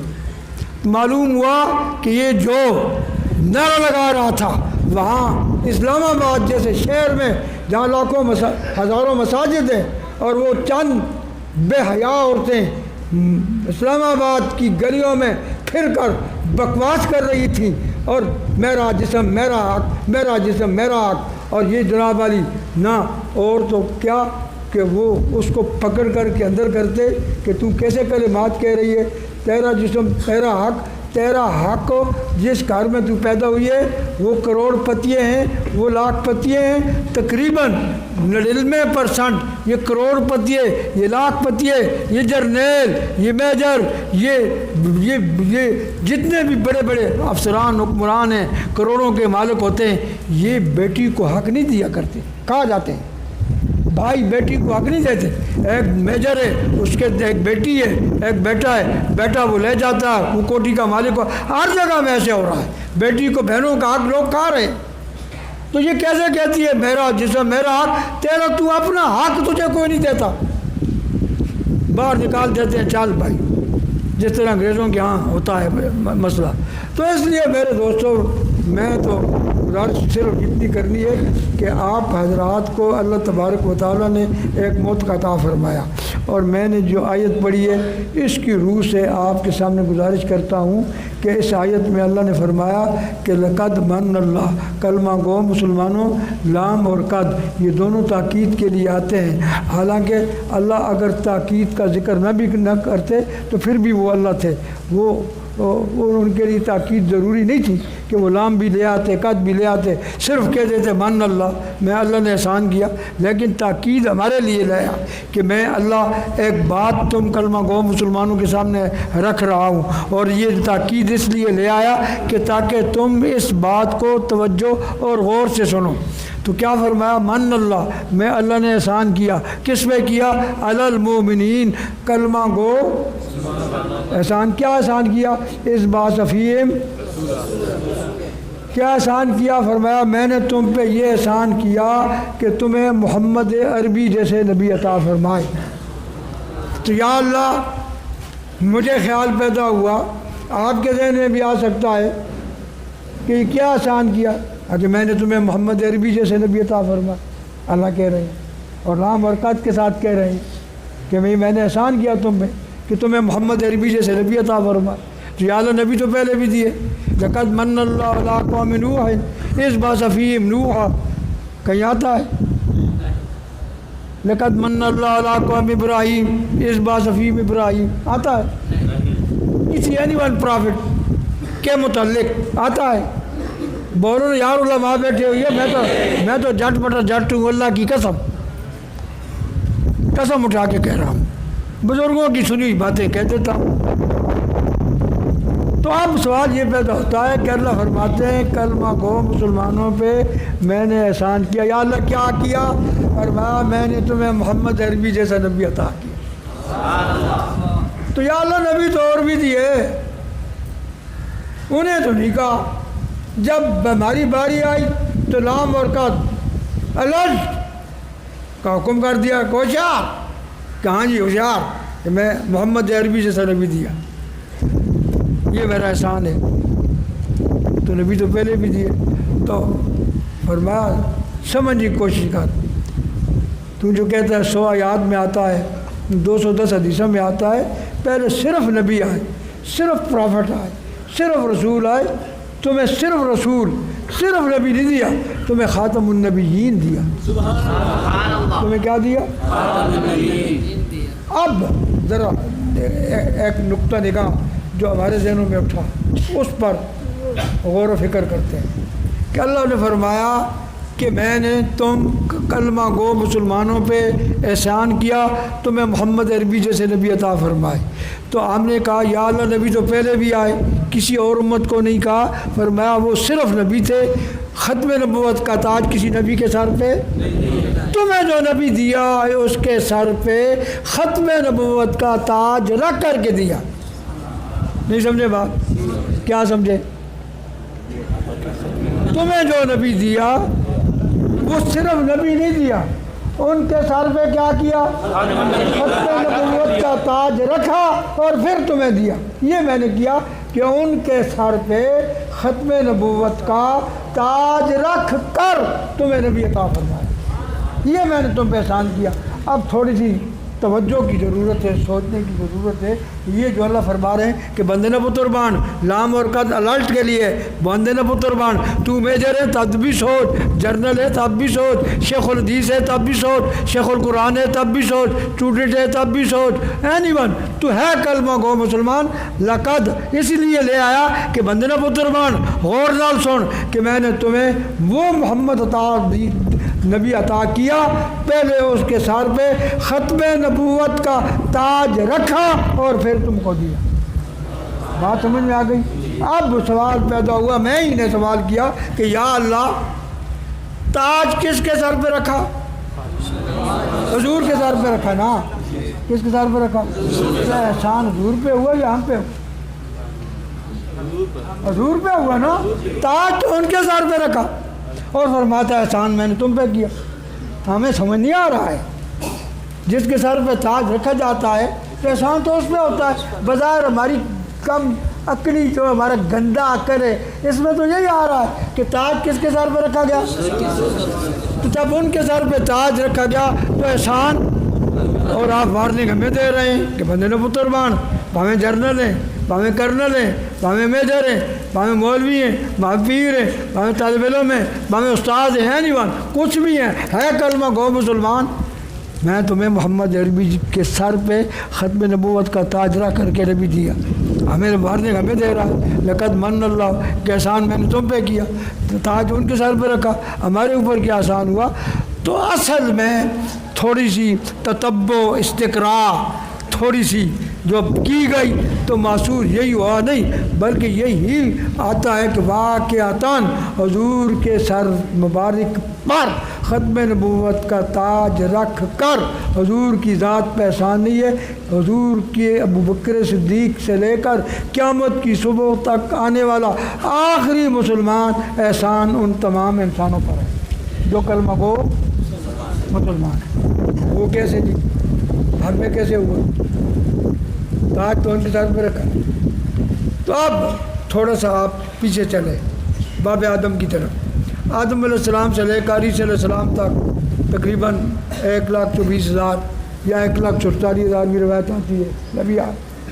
تو اب ان نبیوں کے درمیان کوئی جھوٹا نبی نہیں آیا. آدم علیہ السلام کے بعد جھوٹا نبی, نوح علیہ السلام کے بعد کہیں کدھر پڑا ہے کہ کہیں ابراہیم علیہ السلام کے بعد, موسیٰ علیہ السلام کے بعد.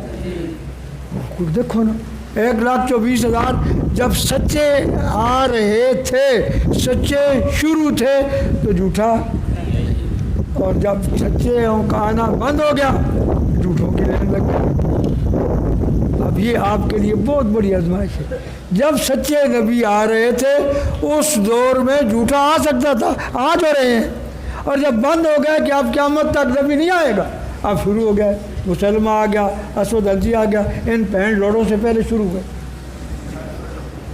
اب یہ ہمارا خنزیر بھی آ گیا, آخر لگے ہوئے آ رہے ہیں خنزیروں کے بچے, آتے رہیں گے, آئے کہ نہیں آئے. پھر اب سوال یہ پیدا ہوتا ہے کہ یا اللہ ہمارے اوپر کیا احسان ہے. تاج ختم نبوت تو کس کے سر پہ رکھا؟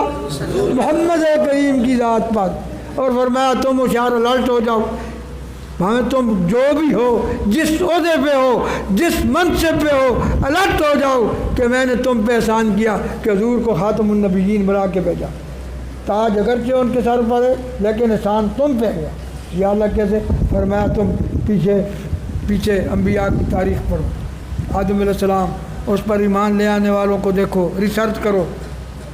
موسیٰ علیہ السلام کو کتنے آدمی ایمان لے آئے تھے, عیسیٰ علیہ السلام پر کتنے آدمی ایمان لے آئے تھے, ابراہیم علیہ السلام پر کتنے آدمی ایمان لے آئے تھے. آپ کو تاریخ میں ملے گا کہ ہر نبی پہ لوگ اتنے ایمان لے آئے, اتنے نہیں لے آئے, اتنے کافر ہوئے, اتنے ایمان لے آئے. ہر نبی جب دنیا پہ آیا اس پہ ایمان والوں کی تعداد کو دیکھو.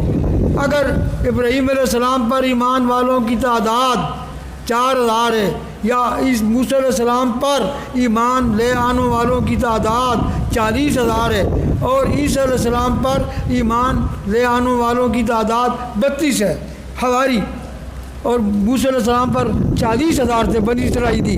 لیکن عیسیٰ پر جب ایمان کا وقت آیا, عیسیٰ نے کہا کہ موسیٰ آپ دنیا سے چلے گئے, اب اللہ میں عیسیٰ لاسٹ, اب مجھے بنا کے بھیجا ہے, میں آیا ہوں عیسیٰ موسیٰ کے بعد, تو اب مجھے میرے اوپر ایمان لے آؤ. تو قال الحواریون نحن انصار اللہ, چند آدمی ایمان لے آئے, باقی ساروں نے کیا کیا؟ کفر. تو ہر نیا نبی آیا, ہر نیا نبی کو پہلی نبی کے ماننے والے تمام لوگوں نے نہیں مانا. آدھے نے کہا ہم اس کو نہیں چھوڑیں گے, آدھوں نے مان لیا, آدھوں نے چھوڑ دیا. جنہوں نے ایمان نہیں لے آیا وہ کیا ہو گئے؟ تو ہر دور میں ایک طبقہ کافر کا ہوتا رہا. لیکن جب ہماری باری آئی, اللہ نے ہم پہ کرم کر دیا, حضور پہ نبوت کا دروازہ بند کر دیا. ہم گناہگار تو ہو جائیں گے لیکن کافر ہو کیا؟ اب جو بھی آئے گا اپنا خنزیر ہے, ہم نہیں مانتے. جھوٹا ہے, بے ایمان ہے, سور ہے, کنجر ہے, بے ایمان, ہم نہیں مانتے, جھوٹا ہے. لیکن پہلے یہ نہیں تھا. پہلے جو آتے تھے کیا آتے تھے؟ سچے آتے تھے, وہاں تو فانا ٹک جاتا. یہ اللہ نے فرمایا اب آپ کی ذمہ داری یہ ہے, آپ کی ذمہ داری کی طرف توجہ دلا رہا ہوں کہ فرمایا میں نے احسان تم پہ کیا. ہم پہ کیسے کیا؟ فرمایا 1,24,000 آئے, درمیان میں جھوٹے آتے رہے نہیں, کوئی بھی نہیں آیا, نہ اس نے کسی نے آگے دعوت دی.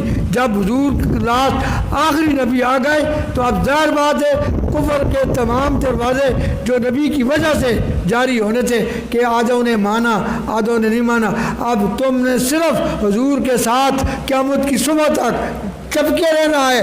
کوئی آئے، کوئی وعدہ دعویٰ کرے، کوئی کچھ کرے، تم اس کو بے ایمان کہو، تم اس کو جو مرضی کہو، تمہارے ایمان کے اندر فرق نہیں پڑے گا۔ تو فرمایا حضور کے سر پر ختم نبوت کا جو تاج رکھا، اس کا فائدہ کس کو پہنچا؟ پہنچا ہے نا؟ پہنچا ہے نہیں پہنچا ہے؟ پہنچا ہے نا؟ ورنہ پتہ نہیں اب ہم اگر نبی صلی اللہ علیہ وسلم کو کبھی مانتے ہیں لیکن ہم یہ نہیں کہتے اور ان کا انکار نہیں کرتے کہ ہم کہتے ہیں وہ سچے نبی تھے، لیکن اب ہم نے کس کے حضور کی ذات پر ایمان لے آیا، اب ہم اسی ایمان پہ جائیں گے۔ آگے اسود عنسی آیا، حضور کے زمانے میں مسلمت القذاب ہے، لیکن اس کا انکار کر دیا گیا، تو معلوم ہوا اب نبی جو بھی آئے گا جھوٹا اور خنزیر کا بچہ ہی آئے گا، کوئی بندے کا پتر نبی بن کے نہیں آئے گا۔ تو معلوم یہ ہوا کہ یہ مسئلہ جو ہے یہ توحید سے بھی اوپر ہے۔ اگر تم نے اس کا دفاع نہ کیا، اس کی طرف توجہ نہ دی، اس کا احساس نہ کیا، حضور کی ذات سے تعلق رکھتا ہے۔ انور شاہ کشمیری فرماتے ہیں کہ یہ معمولی بات نہ سمجھو کہ ایک آدمی کہتا ہے کہ میں نبی ہوں اور ہم کہتے ہیں تو جھوٹا ہے، بے ایمان ہے۔ یہ صرف کہ وہ کہتا ہے میں نبی ہوں اور ہم کہتے ہیں تو جھوٹا ہے، اس تک اس کو محدود نہ رکھو۔ تم اپنے ذہن میں یہ بات رکھو کہ یہ جھوٹی نبوت کا دعویٰ کرنے والا، جب ہم دعویٰ کر چکے ہیں کہ 100 قرآنی آیات میں اللہ نے فرما دیا کہ حضور کیا ہے، اونچا بولو اونچا بولو، اور 250 210 احادیث میں آقا علیہ السلام نے فرمایا کہ میں کیا ہوں۔ اب آپ یہ بتائیں، جو آدمی پونکتا ہے یا اس کی تائید کرتا ہے یا اس کو پناہ دیتا ہے یا اس کی حفاظت کرتا ہے یا اس کو زندہ رہنے کا موقع دیتا ہے اور یہ پونکتا ہے کہ میں خدا کا پیغمبر ہوں، حضور کے بعد نبوت آ سکتی ہے، وہ کسی بھی جگہ پر ہو، کسی بھی عہدے پہ ہو، جو آدمی یہ کہتا ہے کہ حضور کے بعد نبی آ سکتے ہیں، تو انور شاہ کشمیری فرماتے ہیں کہ کلمہ گو مسلمانہ، وہ تمہیں اندروں انڈر گراؤنڈ یہ تانا دیتا ہے، نعوذ باللہ ثم نعوذ باللہ ثم نعوذ باللہ ثم نعوذ باللہ، کہ تمہارے نبی نے 100 دفعہ گپ ماری ہے اور اللہ نے، اور تمہارے نبی نے 210 دفعہ جھوٹ بولا ہے۔ یہ ہم سن لیا کریں، ہم چپ کر کے بیٹھ جایا کریں کہ ان کو اجازت دے دو، جہاں ان کی مرضی ہے یہ تبلیغ کریں، جہاں ان کی مرضی ہے یہ لوگوں کو کفر پر لے آئیں۔ یہ ان کو کس نے حق دیا؟ ان کو سنبھالو، یہ امت محمدیہ ہے، اس کی ذمہ داری ہے اپنے نبی کی عزت عصمت کی۔ زیادہ سے زیادہ یہی کریں گے نا، گولی مار دیں گے تو گولی کیا ہے؟ یہ روزانہ سینکڑوں گولیاں نہیں لگ رہی ہیں، نہیں مردار ہو رہے ہیں جگہ جگہ، ادھر مر گئے۔ باپ بھائی نے آشنا کے ساتھ پھانا ٹھوک دیا، آشنا کے ساتھ جا رہی تھی، بھائی نے کیا کیا؟ نہیں پڑھتے اخباروں میں یہی کرتا ہے، نہیں پڑھتے، روزانہ پڑھتے ہیں۔ خدا کی ایک میرا چیلنج ہے، ایک دن بھی ایسا نہیں گزرتا کہیں لاہور کے اخبار، پشاور کے اخبار، کوٹہ کے اخبار، کراچی کے اخبار، یہ صرف پاکستان کی بات کرتا ہوں، باقی تو مسئلہ ہی کوئی نہیں ہے، جتنے مل جاوے پکڑ لو بس، بات نہیں ہے مسئلہ۔ یہاں ہے پاکستان میں کوئی غیرت تھوڑی ہوتی، تو یہاں بھی بھائی نے گولی مار دی، روزانہ ایک مردار ہو رہی ہے، تو وہ نہیں مر رہی ہے۔ مولانا ضیاء القاسمی رحمۃ اللہ علیہ بہت اچھے میرے دوست تھے، وہ فرمایا کرتے تھے فیصل آباد میں ایک لڑکی بھاگنے لگی، کیا ہوا؟ آشنا کے ساتھ، بات تو رہی ہیں، اس کا انکار تو کوئی نہیں کر سکتے، ہمارے پاس اخبارات پڑے ہیں، روزانہ ایک نہ ایک ادھر بھاگ رہی ہے، ادھر بھاگ رہی ہے، ویسے تو انڈر گراؤنڈ پتہ نہیں کیا کچھ ہو رہا ہے، اگر اس پر آپ تھوڑا سا غور و فکر کریں گے تو آپ پریشان حال ہو جائیں گے۔ ایک عورت نے مجھے فون کیا، بابا جی، میں کہا جی اگر میری گزارش ہے، میں نے کہا حکم کریں کہ مجھے تعویذ چاہیے۔ میں نے کہا کیا تعویذ؟ کہ میری بیٹی ہے سمینہ، ایم فل ہے۔ کیا ہے؟ M phil. اور وہ اس کے لیے چاہیے۔ کیوں؟ میں کیوں؟ اس لیے کہ میرا پانجا ہے عبد الرحمان، وہ بھی ایم فل ہے، وہ ایم فل ہے، یہ ایم فل۔ تو میں چاہتی ہوں گھر میں رشتہ ہو جائے۔ کیا چاہتی ہوں؟ پریشانیوں سے بچ جاؤں گی، ادھر ادھر تلاش کرو۔ تو میں نے کہا تو اب میں کیا کروں؟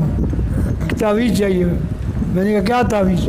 کہ میں جب بھی اسے کہتی ہوں کہ تیرا نکاح عبد الرحمان پانجے سے کر دوں، کہ میں تو کرتی، میں تو نہیں کرتی، میں تو نہیں کرتی۔ جب بھی میں کہتی ہوں کہ میں نہیں کرتی۔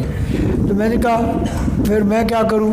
کہ تعویذ دو تاکہ وہ مان جائے، تعویذ دو کہ میرا نکاح وہاں ہو جائے، کر دو، کوئی عرض نہیں ہے۔ میں نے کہا اس کے پاس موبائل ہے کہ موبائل تو اس کے پاس اتنا بڑا ہے۔ تو میں نے کہا موبائل کی بیڑ تعویذوں سے نہیں ٹھیک ہوئے گی۔ کیا ہو جائے گی؟ اگر کوئی تمہارے اوپر کوئی ایسا تعویذ ہے تو بتا دو، لوگ تو مجھ سے بڑا مانتے۔ حال ان کا اپنا یہ ہے کہ آپ تعویذوں سے، موبائل کی بگڑی ہوئی تعویذوں سے صحیح نہیں ہو سکتی، کبھی بھی نہیں ہوئے گی۔ تو اب آپ یہ بتائیں کہ یہ جو کہہ دینا کہ نعوذ باللہ، شاہ جی فرماتے ہیں کہ اس کو معمولی بات نہ سمجھا کرو کہ حضور کے بعد نبوت جاری ہے، یہ کلمہ زبان سے نکلنا ہی تاریخ کائنات کا بدترین جرم ہے۔ اس کا مطلب یہ ہوا کہ 110 دفعہ اللہ نے گپ ماری آیات میں کہ نبوت بند، 210 دفعہ حضور نے گپ ماری میرے بعد کوئی نبی نہیں۔ اور یہ کنجر ایک جگہ کہہ رہے ہیں جی حضور کے بعد نبی آ جائے گا۔ اس کا مطلب یہ ہے کہ پھر نہ قرآن رہا نہ حدیث رہی، کوئی چیز باقی رہتی ہے؟ قرآن باقی رہ جاتا ہے، حدیثیں باقی رہ جاتی ہیں، شیخ الحدیث کا حدیث پڑھانا باقی رہ جاتا ہے، شیخ کچھ بھی باقی نہیں رہتا۔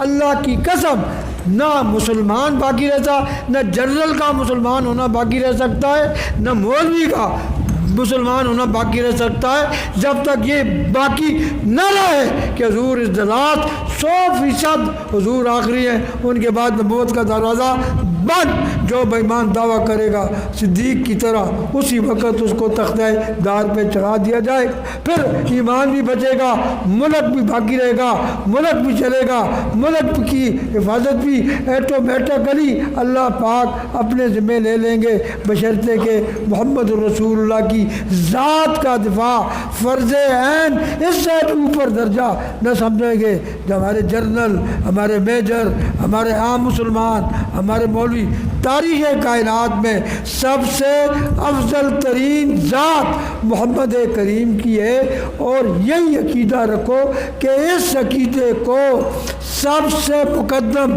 نماز سے مقدم، روزے سے مقدم، توحید سے مقدم، حج سے مقدم، نفل سے مقدم، فرض سے مقدم حضور کی ذات کی تعلیم، حضور کی عزت، حضور کا مقام، اس کو باقی رکھنا۔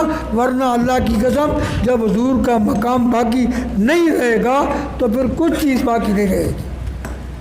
یا آپ اٹھے کوئی دلائل تھے کہ میں ثابت کر سکتا ہوں کہ حضور کا مقام، نعوذ باللہ اگر کوئی آگے پیچھے ہو جائے تو قرآن بھی باقی رہ سکتا ہے، مساجد کی حرمت باقی رہ سکتی ہے، قرآن کی حرمت باقی، یہ سب ختم ہو جائے گا۔ اسی لیے تو ہمارے بزرگوں نے جو ہمیں سمجھایا کہ سب سے زیادہ تعداد اسلامی تاریخ میں ختم نبوت کے مسئلے پر شہداء کی تعداد ملتی ہے۔ اور صدیق اکبر نے کیا کہا تھا جب عمر فاروق رضی اللہ تعالی عنہ نے ایک لشکر ترتیب دیا، صدیق اکبر نے یہ مسلمہ کذاب کی طرف اور خالد ابن ولید کو جرنیل بنایا کہ تم جاؤ، اور تم جا کر کے تو عمر فاروق آڑے آ گئے کہ اے ابو بکر ٹھہر جاؤ، ایک لشکر حضور کے فوراً بعد آپ نے عراق بھیجا، ایک مرتدین کی طرف بھیجا، ایک منکرین زکوٰۃ کی طرف، 3 لشکر یکے بعد دیگرے۔ حضور کی دنیا سے تشریف لے جانے کے بعد سب سے پہلا لشکر کس کی طرف گیا؟ عراق۔ دوسرا کس کی طرف؟ مرتدین کے۔ بس حضور اب چلے گئے، اسلام ختم۔ ایک منکرین زکوٰۃ، تیسرا لشکر کس کی طرف گیا؟ اب یہ چوتھا لشکر صدیق نے تیار کیا کس کے خلاف؟ مسیلمۃ الکذاب کے ساتھ۔ کس کے خلاف؟ اب عمر فاروق آڑے آئے کہ یار 3 لشکر پھینک چکا ہے، 3 لشکر روانہ کر چکے ہو، مدینے میں چند نوجوان نظر آ رہے، اگر یہ چوتھا لشکر آپ وہاں مسلمہ کے خلاف بھیجیں گے تو مدینے کی گلیوں میں لوگ ہو جائے گی، اور مدینے کی عورتوں کا، نوجوان بچیوں کی حفاظت کے لیے کوئی نوجوان باقی نہیں ہو گیا، تو مدینے کی عورتوں کا کیا بنے گا؟ یہ کس نے کہا؟ اونچا بولو۔ عمر فاروق نے کہا۔ صدیق اکبر رضی اللہ تعالیٰ عنہ نے کیا کہا؟ البدایہ و النہایہ پڑھ لیں، اگر جھوٹ ہو مجھے گولی مار دینا، خود بلانا میں آؤں۔ مولانا محمد علی جلندری رحمۃ اللہ علیہ فرمایا کرتے تھے، صدیق اکبر نے کہا، اے عمر، الجبار فی الاسلام، الجبار فی الجاہلیہ، الجبار فی الجاہلیہ۔ یہ کس نے کہا؟ صدیق اکبر نے۔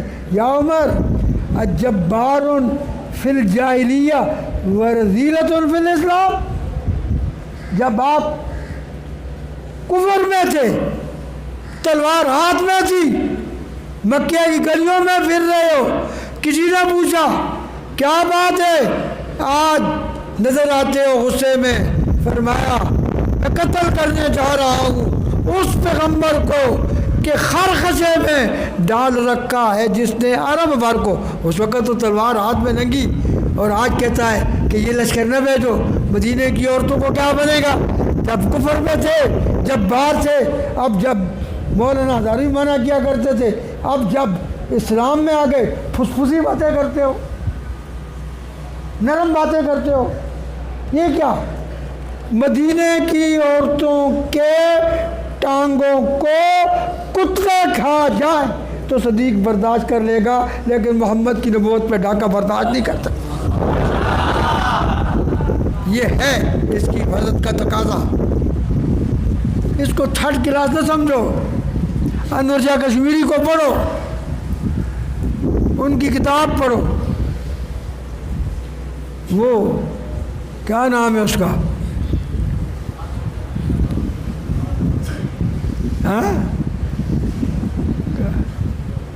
ملفوظات انور کشمیری، اتنی بڑی کتاب ہے۔ ہاں جی، محدث کشمیری، اسے پڑھیں پھر آپ کو پتہ چلے۔ یہ وہ انور شاہ صاحب ہیں جب 1935 میں ان کی وفات ہوئی، اور یہ بہاولپور کا کیس جو ہوا تھا پتہ ہے نا آپ کو، غلام فاطمہ کے غلام عائشہ لڑکی کا کیا نام، غلام، وہ جو کیا ہوئی تھی، وہ تو اب وہ کیس 26 میں شروع ہوا، اور سن 34 میں غالباً شاہ صاحب بھاولپور کیس کے لیے آئے، کیس لڑا، اس کیس میں اللہ نے فتح دی، اور پہلا جج محمد اکبر تھا جس نے کسی قادیانی کو غیر مسلم اقلیت قرار دیا۔ تو اس میں جناب علی یہ جب بہاولپور میں کیس بنا تو پتہ نہیں کیا بات میں کرنا چاہتا ہوں، نہیں یار، الجبار، ہاں ہاں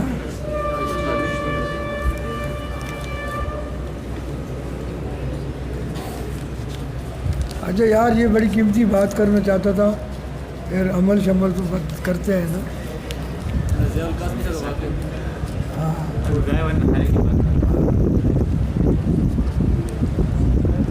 بات یہ ہے میرے دوستوں بزرگوں، بس ہمارے گناہوں کی شہوت ہے، انگریز کا دور تھا، ابھی اس دعویٰ کر بیٹھا، تو انور شاہ کشمیری، تو صدیق اکبر نے فرمایا تھا کس کو؟ عمر کو، کہ آپ جب جاہلیت میں تھے تو بڑے بہادر تھے، اب جب آپ اسلام میں آ گئے تو ہو گئے ہیں، تو آپ کہتے ہیں کہ مدینے کی عورتوں کا، تو مدینے کی عورتوں کے ٹانگوں کو کتے کھا جائیں تو عمر یہ صدیق برداشت کر لے گا، لیکن حضور کی نبوت میں ڈاکہ برداشت نہیں کرتے۔ تو معلوم یہ ہوا کہ یہ ختم نبوت کا مسئلہ جب وہ لشکر بھیجا گیا یہ اس کی طرف اور روانہ کیا، روانہ کرنے کے بعد تقریباً 38,000 قادیانیوں کو تیغ کیا گیا اس دور میں، اور یہ سب سے زیادہ نوجوان جو وہاں شہید ہوئی ہے، کم از کم ان کی تعداد کتنی ہے؟ کم از کم 1200۔ ان میں کتنے حافظ قرآن تھے؟ 700۔ بدری صحابہ کتنے تھے؟ 70۔ اور یہ بدری صحابہ کی کیا قدر و قیمت کیا ہے پتہ ہے؟ یہ بھی آپ نے پڑھ لیا ہوگا۔ ہاں جی، برا ان کے معاف کر دیے گئے ان کو۔ یہ جو مسلمۃ الکذاب کے خلاف جنگ ہوئی نا، اس میں بدری صحابہ کو بھیجا گیا، ورنہ اس سے پہلے آپ اگر تھوڑا سا تجزیہ کریں گے تو یہ کہتے تھے نا یہ بدری ہیں، ان کو نہیں بھیجتے، لیکن ختم نبوت کا مسئلہ آیا تو ان کو بھی چوک دیا گیا، تو ان کو بھی چوک دیا گیا، پہلے آپ کو نہیں ملیں گے کہ ان کو بھیجیں، ان کو محفوظ رکھا، 70 اکٹھے اس جنگ میں بھیجے۔ تو یہ مسئلہ جو ہے اس کی اہمیت اپنے ذہنوں میں پیش کر خدا کے لیے یہ عرض کرتا ہوں کہ ہمارا یہ اب ڈیوٹی ہے کہ ہم اس کے لیے محنت کریں۔ قادیانی بڑے اوچھے طریقوں سے باہر آ رہے ہیں، نوکریوں کو لالچ دیتے ہیں، چھوکری کا لالچ دیتے ہیں۔ جب ان کا مرزا غلام احمد قادیانی تاریخ کائنات کا بدترین آدمی تھا، دیکھ وہ یہ کہ میں نے اب اس سے بغیرت اور کیا ہو سکتا ہے، اس سے اور ان کے جو آدمی ہیں ان سے اور کیا آپ توقع رکھ سکتے ہیں کہ جب خود اس نے یہ کہا کہ حالت کشف میں نے دیکھا کہ اللہ مجھے کہہ رہا ہے کہ تو مجھے مردوں والا کام کرنے دے۔ قوت رجولیت کا اظہار فرمائے کا کیا معنی ہے؟ قوت رجولیت کا سمجھ گئے؟ سمجھنے والے سمجھ جائے۔ اور خدا کو کیسے ملوث کر رہا ہے، اور پھر جو کلمہ گو مسلمان یہ بات کہہ کے ان کو اہمیت دیتا ہے کہ ان کے اخلاق اچھے ہیں، خدا کی قسم یہ بات کرنے والا کوئی بھی ہو، تاریخ کائنات کا سب سے جھوٹا اور بدترین کافر ہے جو کہتا ہے قادیانیوں کے اخلاق اچھے ہیں۔ عام کلمہ گو مسلمان تقریباً چلتے پھرتے اس الفاظ کو جناب علی کے ان کے اخلاق اچھے ہیں۔ بھائی اخلاق تو تب اچھے ہوتے ہیں پہلے ایمان ہو، سرے سے ایمان ہی نہیں ہے تو اخلاق کس پر مبنی ہوئے گے؟ موقوف علیہ کیا ہوئے گا؟ ایمان تو ہے نہیں ہے تو اخلاق کیا کریں گے؟ کنجری کے اخلاق اچھے ہوتے ہیں جو بیٹھی ہوئی ہوتی ہے، تو اخلاق کے بعد اندر تو کنجر خانہ ہے، ان کے اخلاق کے بعد بھی تو کفر خانہ ہے، تو آپ اس کو کیا کریں گے پھر؟ اس لیے آپ حضرات کا یہ بہت بڑا کارنامہ ہے جو آپ آئے اور دن گزارے اور قادیانیت کو سمجھا۔ تو اب آپ یہ بتائیں کہ واپس جانے کے بعد اس کام کو کس طرح آگے بڑھائیں گے تاکہ ہمیں یہ تو ہم سن لیا کریں نا، ہر سال میں یہ کہتا ہوں کہ ہم سن لیا کریں کہ یہاں سے فارغ ہونے والے جو گئے ہیں وہ اپنی اپنی جگہ پہ لگے ہوئے ہیں، کام کر رہے ہیں۔ اگر آپ کہیں کہ جی ہمیں مسئلہ ختم نبوت کا سمجھ میں آ جاتا ہے یہاں، تو یہ تو مدرسے میں بھی آپ کو پتہ لگ جاتا ہے۔ ہم 57 لاکھ صرف کتابوں پہ اس لیے دے رہے ہیں کہ آپ نے جا کر کے یہ ان کا تعاقب کر رہا ہے، اور ڈرو ہوتا کچھ بھی نہیں ہے۔ جتنا زیادہ تعاقب کرو گے اللہ کی قسم اللہ کی نصرت اتنی زیادہ ہے۔ یہ کوئی ڈگی چھپی بات نہیں ہے، اللہ نصرت فرماتے ہیں اور نصرت انتظار کرتی ہے کہ تم کب حضور کی ختم نبوت کے لیے کھڑے ہوتے ہو۔ میں دیکھ رہی ہوں کہ میں نصرت تمہارے پاس اپڑوں، یہ کر کے دیکھو، اگر نہ ہو تو مجھ پہ لعنت کہتے۔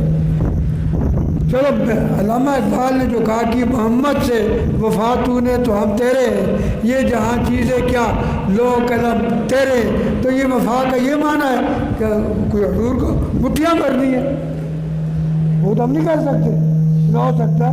وفا کا یہ معنی ہے کہ ہم پاکستان کی سرزمین پر نہیں، جہاں کہیں بھی ہمیں موقع ملا حضور کی عزت حرمت اس کی جنگ لڑیں گے، قادیانیوں کا تعاقب تلاش کریں گے کہ قادیانی کس جگہ کس طرح سے کلمہ گو مسلمانوں کو مرتد بنا رہا ہے، وہاں 10-12 اور خصوصاً دینی مدارس کے طلباء کی تو کٹی میں ہے ختم نبوت زندہ باد۔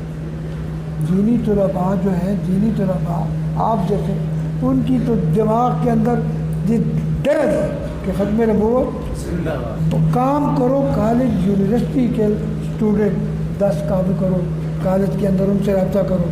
میں ابتدان کا کالج کے سامنے موٹر سائیکل میں جاتا تھا اور موٹر سائیکل کو یوں بریک لگا کے کھڑا کر دیتا تھا، چھٹی ہوتی تھی یونیورسٹی سے لڑکے نکلتے تھے کہ کیا ہو گیا مولوی صاحب، میں کہ یار اس کو کچھ ہو گیا، وہ آ کے اسٹارٹ کرتے تھے، میں نے کہا یار بیٹھ جا میں تجھے لے جاتا ہوں، رستے میں اس کے ساتھ بات چیت کری اور مسئلہ سمجھایا تو کہا ٹھیک ہے جی۔ تو یہ ڈی پی او یہ بنتے ہیں، ڈی سی او یہ بنتے ہیں۔ آپ کا توقع باندھنے کے لیے رات کو وہ ڈی آئی جی کہہ رہا تھا کہ ہم ان کو محکمہ تعلیم کے نیچے لے جا رہے ہیں، آپ کے تو انتظام ہو رہے ہیں، تو جن سے توقع ہے وہ تو انتظام کر رہے ہیں۔ تو اب آپ نے تھوڑا سا ان لوگوں کے اندر کام کرنا ہے، یہ پینٹ پتلون سلوار قمیض کا فرق ذہن سے نکال دو، پتلون کے آگے پیچھے ہو جاؤ، گھیرا تانگ کر سمجھاؤ انہیں یار ہم تو گنہگار ہیں، حضور کے آخری نبی، تھوڑی سی ہماری بات سن۔ کالج سے یونیورسٹی سے 2 4 6 8 نوجوان ان پہ محنت کرو، یہ انہیں نہیں پتہ ہوتا ہے کہ ختم نبوت کسے کہتے ہیں۔ میں خدا کی قسم ایک کالج کے لڑکے سے پوچھا ختم نبوت کسے کہتے ہیں، کہتا جی اہل سنت والجماعت۔ پتہ کر لیں، کالج کے سامنے کھڑے ہو کے پوچھ لیں، پتہ ہی نہیں ہے۔ اور تھوڑا بہت جو ختم نبوت کا مسئلہ شروع تھا 4تھی جماعت کے اندر، وہ وہیں آپ ختم کر دیا، تو آگے آپ کسی کو کیا بتائیں گے؟ گورنمنٹ حصہ لیتی، کالج کے اسٹوڈنٹ حصہ لیتے تو یہ پنپ بھی سکتے ہیں قادیانی، گمراہ انہی کو کرتے ہیں، نوکری کا لالچ دے کر، چھوکری کا لالچ دے کر۔ تو آپ واپسی پہ جا کر، اس لیے کہتا ہوں کہ وہ مزہ آپ کو آئے گا جس کو میں نے اپنی آنکھوں اور دماغ سے دیکھا، اس کی کیفیت میں بیان نہیں کر سکتا۔ آپ خود محسوس کریں گے کہ حضور کی عظمت، عصمت، حرمت پہ گفتگو اور آگے بڑھانا اور لوگوں تک پہنچانا، اور اس کے لیے کم از کم آپ ہر آدمی یہ ذہن بنا کر کے جائیں کہ میں کم از کم اگلے سال تک 5 یونیورسٹی اور سکول کے بچوں کا یہ ذہن بناؤں گا کہ حضور آخری نبی ہے، اور جہاں کوئی بھی حضور کی ختم نبوت کا منکر ہے وہ کافر ہے، بے ایمان ہے، مرتد ہے۔ 5 آدمیوں کا ذہن اگر آپ سال میں بنا لیں تو 1100 کو ضرب دو 5 سے، کتنے آدمیوں کا ہو گیا؟ 5500 آدمیوں کا۔ ہاں 60,000۔ تو یہ آپ سے کیا توقع رکھیں؟ جانے کے بعد کیا کریں گے؟ میں اتنی بات آپ سے، اور یہ مجھے اللہ کی قسم یہ میرا دل چاہتا ہے کہ اگر آپ کام کرنے پہ لگ جائیں تو کام اتنا بڑھے گا، ہمیں مبلغ رکھنے کی ضرورت نہیں پڑے گی۔ آپ جگہ جگہ مبلغ ہوئیں گے، آپ جگہ جگہ حضور کی عظمت کا کام کر رہے ہیں، آپ کو ملنے کے لیے ہم آئیں گے کہ یار وہ ایک ہمارا یہاں آدمی ہے ربے سے فارغ کہاں ہے، انہوں نے سنا ہے بڑا کام شروع کیا ہوا ہے، ہم خود آئیں گے آپ لوگوں کے استقبال کے لیے اور ملاقات کے لیے، اور بہت سارا کام اتنا بڑھ جائے گا، یہ سارا سہرا آپ کے سر پہ آئے گا۔ لیکن جانے کے بعد پتہ نہیں آپ کیوں گھروں میں جا کے بیٹھ جاتے ہیں، کام کو آگے نہیں بڑھاتے، آگے تلاش نہیں کرتے۔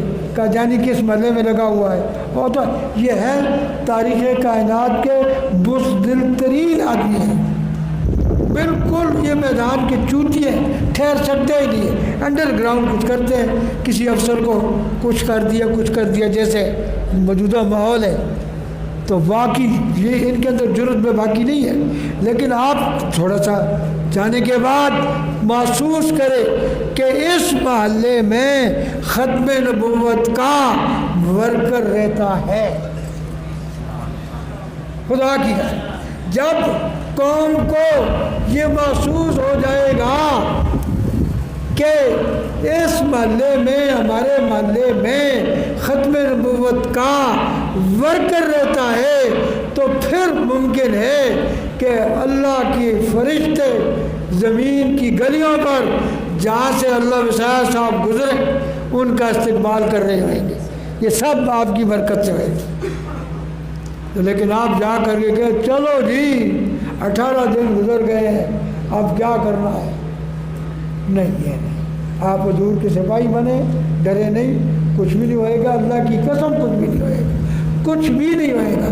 جرأت بے باکی سے کام کریں، حضور کی ختم نبوت کے نعرے لگائیں، ذہن سازی کریں، اور 5 کی قدم اٹھا کہ سال میں 5 یونیورسٹی یا کالج کے لڑکوں کی، یہ 5 سال میں اگر آپ ایک آدمی 5 اسٹوڈنٹ کالج کے یا سکول کے ذہن بنا لیں تو پھر آپ دیکھیں کہ جناب علی کس طریقے سے یہ مسئلہ عدالتوں میں گونجے گا۔ تو آپ سے کیا توقع رکھیں؟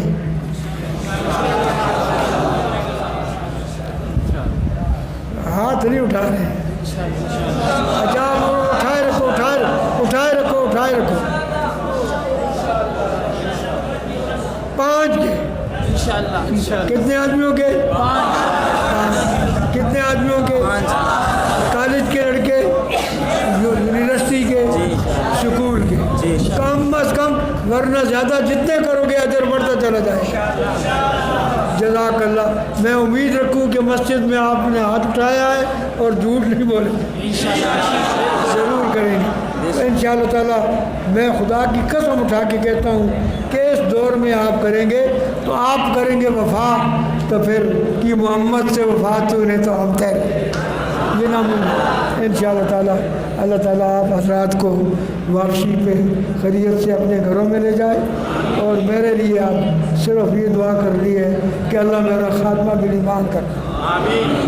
آپ خصوصی دعا کر لی ہے۔ مولانا رسول خان صاحب رحمۃ اللہ علیہ فرمایا کرتے تھے کہ جب تم سنو کہ رسول خان رخصت ہو گیا تو کچھ پڑھ کے بخش دینا کہ مردے محتاج ہوا کرتے ہیں، تو میں بھی یہ گزارش کروں گا کہ تم سنو طوفانی 1 2 ہو گیا تو یہ کچھ پڑھ کے بخش دینا، یا اللہ طوفانی کو ہم یہ ثواب بخش دیتے ہیں، تو کیا آپ ایسا کریں گے؟ سنیں کان میں مرنا تو ہے، سنیں کہ وہ مر گیا، دال فین ہو گیا، تو کیا کریں گے؟ ہاں میں اللہ کو کسی کی ضرورت نہیں، اللہ میری جگہ آپ کو کھڑا کر دے گی۔ ہاں جی، یہ کیا ہے؟ مرزا ملعون کہتا ہے کہ مجھے حمل ہوا، یہ حمل کا کیا ہوا کہ اب خدا ہے مقابلے میں کچھ نہیں کیا، کوئی اور ہوتا نا، پھر کہتا رب نے کہا، رب نے نہیں یار گناہ ہے، رب نے کہا، پھر میں کیا کروں؟ نعوذ باللہ کفر ہے، مت سوچو، یہ وہ بغیرت گاندو ہے۔ بھائی یہ جو ہے نا، یہ میں قابل کے کہنے کا ختم